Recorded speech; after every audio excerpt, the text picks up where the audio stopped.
Oh, Tess, what's that? Chronicle of Fates. Wait, what is this? Let these instructions enlighten all who walk in my footsteps. He that holdeth the key permits none but his most faithful to change their fates, and I, the eminent Gregorgius Fault, have no right to fail him. This, my present work, will describe how a soul becomes purified and the rituals required to prepare it for its momentous turn of fate. These being... Oh, sorry. Momentous, not... momentous turn of fate. These being things that any servant of his who intends to break the shackles of their former life will have to undergo. Oh, okay. That was only chapter... What? How many chapters can I find? The tower's even more ancient than the castle. They say the emperor himself pulled it out of the ground. Like it was a flower? What? I'm telling my grandchildren to this day. Trust me, not even they will believe it. It's a like... Come on. Owl cat, don't be cowards. Let me ride a horse. I can in Pathfinder. If you're curious, by the way, you can ride a horse. There are mounts in Pathfinder, Wrath of Righteous. So if you're somebody that was looking forward to that game over there and you haven't played it yet, here is your sign that now is definitely the time to do that. Why is there... Oh, there's an athletics. I am definitely getting the most Canabrus of vibes. I love this. Celestial Lady. Oh, it's about God, time. Tess, they love you. Ha. What is this? Hello? As you approach, the nobles bow gracefully. Their sewn-on faces are wrapped tightly around their skulls, and their eyes gleam with earnest subservience. One dares to address you. Oh, Celestial Lady, grace us with your regard. When my brother and I heard of your arrival, we immediately sought to surprise you with an exceptional gift. The ancient scrolls tell of a wonder. A mechanical sage by the name of Kajikor. It knows the answers to all questions, can make other machines do its bidding, and may even predict the future. My brother and I have borne many a hardship, but we managed to acquire this magic contraption for our most cherished guest. The box in front of you, presumably the Kajikor they speak of, exudes a strong odor of ritual oils. Made of thin planks, it is covered in so many purity seals that it seems to be held together by them alone. A stack of flimsy rough paper lies atop it, and there is a mica panel with malachite buttons attached to the front. A thin slit is visible among the buttons. Abelard sighs heavy and leans over to you. Sometimes, when information reaches the more backward worlds, it undergoes strange metamorphosis in the minds of the unfortunate and regrettably parachial lay people. Have mercy, Lord Captain. They've probably been trying to please you. Heinrich shrugs. I've seen quite a few distortions of Gothic on primitive worlds, but do not recall ever seeing such a miscomprehension of the Omnissiah's gifts. After a chrono turn of heavy silence, Pascal finally intones, I am registering an act of imitation of sanctity. This cultural phenomenon is typical of underdeveloped tribes. I also anticipate the discovery of cave pictograms dedicated to the divine arrival of the more advanced units. I feel like bringing Pascal to this is the best thing for you and I as the people watching this, but this is like the worst thing we could have done for Pascal. I feel like Pascal is just gonna need to go sit and stare at the wall for like days after this. Like, I feel like he gonna get back on the ship and he just gonna stare at the wall and question everything. Okay. Listen to the sounds coming from the box. No! Surprisingly, the quiet rustle coming from the box dies, in fact, resembles the hum of a cogitator. Glado stalks towards the box and bares his fangs while Solomorn frowns grimly at the device. Really? Then again, what else could you expect from this ignorant world? There is something I wish to ask the Kajikor. If I may advise, Celestial Lady, in order to receive an answer, one should take a piece of paper, slide it into the hole here, and then touch this stone and ask the question loudly and clearly. Okay. Kajikor, what does the future have in store for me? The sheet shoots back out of the box and falls to the ground. It bears a solemn inscription. Glory everlasting. What is the distance between the earth and the sky? The sheet you offer is consumed with a speed beyond that of an ordinary auto quill. After a few moments, the sheet returns with a single notation. Lots. What is the punishment for liars and frauds? When the sheet finally emerges from... Oh, the box holds the paper for a long time. When the sheet finally emerges from the slot and it is visibly shaking, you see the words immolation. Please don't. Solomon folds his arms and leans towards the slot, his voice ringing with steel. Machines cannot feel fear, Kajikor. They can only meekly accept their fate. The proctor catches your gaze and shrugs. I couldn't help myself. Enough. As you wish, do not hesitate to pose more questions. It has enough ink for many more answers. Unseal the box. Let the poor soul out. Who? What poor soul? I do not. The young nobleman addressing you withers under the scathing gaze of his partner. As you command, my celestial lady, forgive us. We wished only to delight you by reproducing an otherworldly miracle we had read about in an ancient chronicle. You are nothing but a pair of dim-witted lickspittles, but mere stupidity hardly warrants an execution out of my sight. I will inform the governor of your stunt, I hope with a few dozen lashes. No. We're going with the iconoclast because that's funny. We did not mean to offend. We only wish to please. Okay. I hope the poor lad got out of the box. I like how you could be like, I'm taking it with me. What? Tess, you can't take everything with you. Don't tell her that. Whoa. Can I have one? Wait, I need that. Let me take one home. Hold on. Babies? Mommy's coming. No. No. You, I need to talk to you. Okay. This. Okay. Here we go. The Lesrax augmetics are just as rusty and in sore need of service, but the creature looks far worse than the rest. Gaunt and weak, almost miserable, the beast looks up at you with glazed eyes as you approach. On the door, you notice a scrawled sign that reads Animal 4, Number 4, down to feed. The same number is burned into the skin. Examine? A quick inspection is enough to determine the cause of the problem. Some of its augmetics are clearly not working correctly. Muscles near the energy conduits are twitching, as if the machine spirits, in their fury, were torturing the beast. It's surprising that only this Lacerac shows the signs of torment, considering the poor state of the augmetics of all the cyber beasts here. I've seen Glado convulse like that when his augmetics were malfunctioning, he adds with sudden anger. I doubt the local half-wits have a first clue about maintaining implants. They should have stuck to shovels and left the beasts alone. Okay. Attempt to repair. You try to reach your hand inside to get at the augmetics, but the cage bars force you to withdraw. I'm unlocking it! There! You are unfamiliar with operations of mechanical lock, but that does not stop you from disabling it. The cage door opens with a creak. However, the beast inside shows no reaction. Repair. You find the issue and fix it with ease. One of the circuits was broken, possibly damaged in a fight with the other beasts. When you are done with the repairs, you are hit with a realization. There is now nothing standing between you and this huge predator. With a flash of its visor, the beast begins to slowly turn towards the exit. For a brief moment, you find yourself only a meter away from the monstrosity whose jaw could snap a person in two. It hisses in your face. No! This is my baby! No. Suddenly, you see something moving out of the corner of your eye, a whirl of a skirt and a frail figure. With a small shriek, she throws herself between you and the snarling beast. What are you doing? Step away. That's an order. The young woman casts a desperate glance at you and is on the verge of saying something, but never musters the courage to protest. She steps aside. The silent duel with the Lacerac lasts only a moment, but feels like an eternity. Finally, with a beleaguered snarl, the beast dashed away with it. No! Why can't I take it home? Solomon gives you a nod of respect. Not only did you deal with the augment, you also made a deadly beast recognize your authority with a single glance, though I cannot help but wonder about the repercussions of this jailbreak. I don't care. I wanted it to come home with me.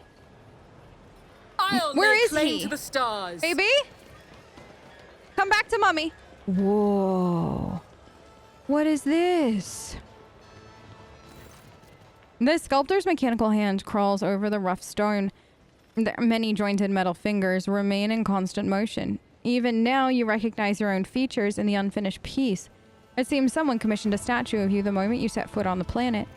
The old man turns his wrinkled face to you, and you see crystals where his eyes should be. Is my celestial lady here to gaze upon her destiny? Alas, my creation is not yet complete.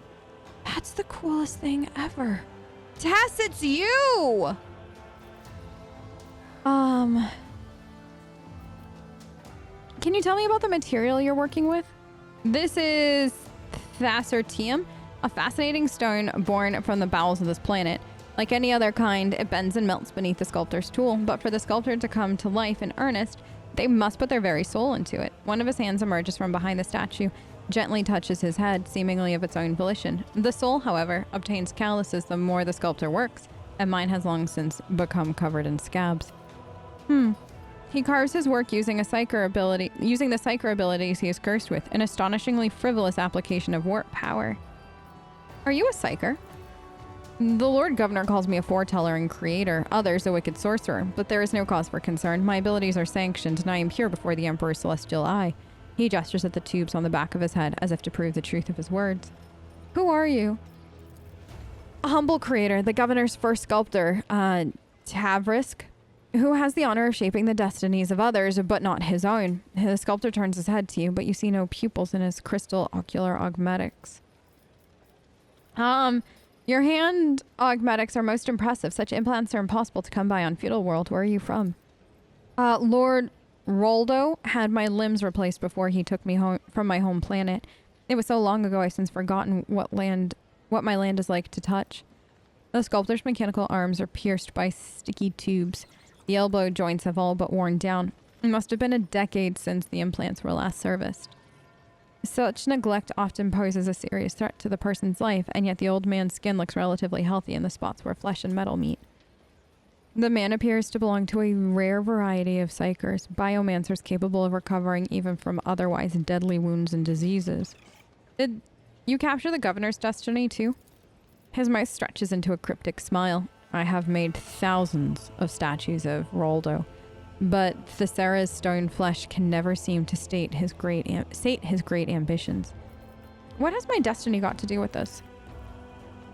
When I sculpt, Your Celestial Highness, I see people's destinies in the forms I create. The visions that come to me shape not only the stone, but the person's fate as well. Your image was indistinct when it appeared before me. My work is not yet done. What do you wish to behold?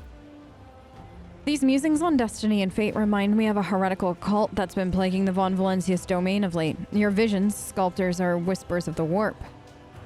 Heinrich glares ominously at the old man. I have passed through the halls of the Black Ship. My celestial lady may be certain that my creations bear no evil within them. Tell me, what do you wish to see shaped into stone? Solomorn, how would you prefer to see me portrayed? Solomorn, who's been intently scrutinizing the sculptor, frowns and hesitates to answer. Noticing your expectant gaze, he sullenly mutters, I would want it to perfectly match reality. Averting his eyes, he growls, I don't know about this art of yours. All that I am accomplishing in the glorious deeds. No, all that I am accomplishing in the present. The sculptor's hands scuttle over the stone like huge metal spiders. Somehow his sightless gaze perceives exactly those details of your appearance that you are the most proud of the most. Your destiny will soon be complete, my lady. I will have it delivered to your vessel. Yeah! So we got the glory so far. Your very life's path has been carved into stone. One who lives in the present has no reason to fear the future. But sooner or later, the future catches up with everyone. Increased characters. Yeah! The old sculptor wants more turns. Thank you so much. Can you sculpt Luna? Is this gonna go on my ship? Is there just gonna be like a big thing of Tess on the ship now? I hope so. I hope there's just this never-ending, gigantic. Ooh, thank you. Bit of Tess. You know, what is this? Machine God grants me insight. Oh, thank you, Pascal. What's over here? I just want it before we go downstairs. Oh no, this is like the coolest thing ever. I hear the band. None shall stand in my way. I love this orchestra. Is this the hanging? Are we in for a hanging? I love it. Oh no, it's a trial. What the? What is this? You see a man with a cruel grimace on his face and hands disfigured with burn marks. Behind him stands a ghastly-looking mechanism adorned with polished skulls of gigantic proportions. The eye sockets, their edges melted, gaze darkly at the crowd with the promise of inevitable punishment. The man, clearly the executioner, bows his head. The very messenger of the sky has come to decide our fate. We are honored, your celestial highness. What is the structure? This instrument of punishment is personification of the great Thesmorpheus the Martyred, who accomplished the legendary feat of slaying 300 heretics. As is glorious tradition, all mutants who affront the Emperor's gaze and stain the face of Thessera must enter the saint's iron embrace. Whenever justice is served, hundreds flock to Thesmorpheus, eager to witness the magnificent spectacle. You have just confessed that your semblance of justice serves not as a demonstration of lawful authority and deterrence to your subjects, but as entertainment? Solomon utters the last words with disgust, as if there could be no fouler profanity. Heinrich arches an eyebrow as he gazes at the Iron Giant. This is one of those worlds where public execution forms part of the sacred edification of the crowd, and yet, from the description, it sounds like the people are not learning from what they see, but rather perversely enjoying it. Who are you? Tadua the Scorched, the slaughterman of the 5th generation, and a humble disciple of the Iron Saint you see before you, your celestial highness. Master Tadua knows no mercy, and his hand is unfailingly firm in the sacred cause of administering justice. Maeve is careful to keep her posture straight, but her frightened gaze is deliberately averted from both the executioner and the mechanism behind him. Who's in there? Another heretic who violated the holy laws of Thessera. And, since his body is already turning to ash, such will be the fate of his name as well, to be scattered to the winds, that it may never again defile the lips of any who live upon the sacred world. Never again defile the lips. She looks ready to faint, both terrified and nauseated by the sacred rite that has drawn so many onlookers. The law of the Imperium punishes those who deserve it. Was that the last of the accused for the day? That was but one of the first bodies to set to stoke the Thesmorpheus. It is going to get a lot busier now. As if to confirm the man's words, a fire-breathing saint expels a puff of acrid smoke. While the guilty are being reduced to ashes, let us meet the next participant in our performance. Tess, you gonna save somebody's life today, girl? 2 people, or something resembling people, are pushed onto the stage. They're mutants, hideous parodies of humanity forever tainted by the imperfections of flesh. One of them is dressed in stained yet expensive clothes. The other wears the tattered uniform of the local guards. Your Celestial Highness, behold, 2 loathsome heretics who blemish the very face of Thessera with their existence. He chuckles, but his sneer is completely devoid of mirth. The degree of their guilt may vary, but they both deserve to enter the blazing bowels for the worst of their transgressions, distorting the sacred face of humanity. But since fate has graced us with such lofty visitors, I eagerly cede the right to punish these miscreants to you, your Celestial Highness. Contrary to his honeyed word, the executioner's voice betrays his poorly concealed displeasure. What do you mean by degree of guilt may vary? He fixes you with a fanatical stare. One of them, despite being one of the highest lords of Thessera, spat on our world's customs by refusing to alter his destiny. The other did change his fate, even though he was just a lowborn wallowing in the mud. What in the Lex name did I just hear? Solomon raises his voice slightly, indicating that the usually impassive arbitrator is profoundly indignant. I normally have no trouble passing judgment, but in this case, I don't even know where to start. What is the opulently dressed one's crime? A rotten stain upon the noble families. He was hiding in his manner to conceal his deformities, but had trouble keeping his mouth shut. He spread corruption among the minds of courtiers, cast aspersions on the traditions of the world, was insolent, swore profanely. Luckily, he has no heirs, and today his accursed bloodline shall be put to rest once and for all. The richly garbed mutant moaned something. You noticed stitches on his disfigured face. The zealous servants were evidently in a hurry to slice the condemned man early, and sewed his twisted mouth shut. What a monstrous cruelty to show. What did the yeah, no. Take those stitches out. Eager to please, he carries out the order, but his work is far from gentle. The condemned man groans and chokes in pain as he pulls the thread from his flesh. Ugh. You. With his mouth oozing blood, the mutant is unlikely to say much more. What did the guard do? A thief, a brigand, a murderer. There is no way to list all the crimes lying upon this freak's conscience. However, his willingness to change his destiny against all odds merits this mutant at least some honor.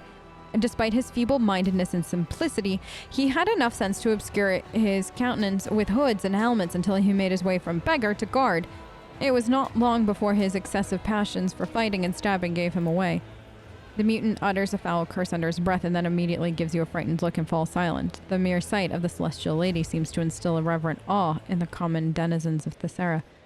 You praised the low-born mutant despite the vicious acts he has committed? And they are both mutants, and to have thereby violated his law. So they've just because they're mutants. Just because they're mutants, they violated the law. Okay. Yet, one finds a spark of nobility in an abject commoner. One cannot help but feel a grain of respect for them. This heretic may be of low birth, but he does not flout the values of Thessera the way the nobleman does, and thus honors our traditions in his will. Born into the rabble, he applied all his abilities and skills, defied the restraints placed upon him, and crushed those who stood in his path, all in order to forge a new destiny for himself. Forge a new destiny? Solomon repeats slowly with an undertone of utter disbelief at what he's hearing. Even you, a degenerate, should know that a man is bound to serve the God Emperor's plan from birth. Any attempt to change that is a violation of his will. Oh, so is this whole planet full of heretics? I love a planet full of heretics. What say you, Maeve? Which of these deserves to die? Her gaze darts fearfully around while visibly avoiding the doomed mutants on the platform. I am of too low a birth to take on such a burden of being a judge, my celestial lady. All right. The words of the distinguished guest is law. We are all trembling with anticipation. Maeve seems to have reined in the emotions that were overtaking her, and she casts a timid glance at you as she awaits your verdict. The mutant commoner must be sent to the furnace. The nobleman... I don't... Like... Okay. So, in a everyday situation, I feel like you would have to let, like, the commoner... Like, he actually committed crimes, allegedly, but both of their crimes are being mutants. Tess also doesn't like doing the expected, and Tess also does not... I don't know. I think Tess likes throwing a wrench in things. It amuses her. Remember, Tess likes to schmooze. Tess likes people liking her, and she also likes amusing herself. And amusing herself is first and foremost the only thing that matters to her, so... The excitement in his eyes fades away. A merciful decision. Your Celestial Highness, savor the gift of freedom bestowed on us by the holder of the key to all destinies and by his messenger. Begone, you disgusting spawn.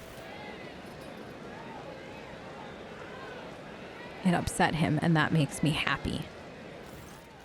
Oh, what clamor! I'll wager they heard the sound of the poor slaughterman's heart breaking all the way at the other end of Thessera. And now, my favorite word. Next! Another mutant? How many mutants are on this planet? A pale, bony creature, barely able to move its legs, enters the stage. In place of a mask, it turns a horrific medley of features towards the world. This ugliness, however, is nothing like that of the previous victims. The thin, squeamishly twisted mouth is fused to the cheekbone. Malicious eyes peer into the crowd from under hideous folds of skin. The face of this heretic appears to have melted and congealed. What happened to his face? Is he another mutant? Thesserian fever. You need not worry, Celestial Highness. It is not contagious. What is this one guilty of? And the executioner does not answer right away, but makes you wait for a moment. His crime is more grievous than any the scaffold has ever seen. He was granted a new destiny, but chose to defy it. He turned away the greatest gift that can be offered to the loyal sons and daughters of Thessera. The wretched man's gaze drifts over the crowd until his piercing eyes meet yours. His head twitches, his face contorting in a monstrous grimace. Shut up before it gets in, he whispers in a sudden frenzy. I won't give up, I won't give up, I won't. Oh, no, we didn't come here for you to stay quiet. Squeal now, squeal louder. The crowd takes up the fool's outburst and begins to demand more screams. Cabela whispers without taking her eyes off the condemned man. You are not the master of your own shadow. The shadows reign over you. You are alone while there are many, but why?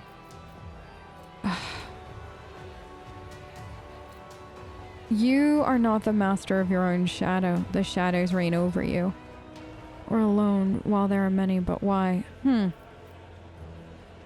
Where's the blasted court, fool? You glance at the crowd and suddenly see the fool prancing and flitting amongst the gawkers, clearly trying not to be spotted by you. Solomon, teach this gathering a lesson.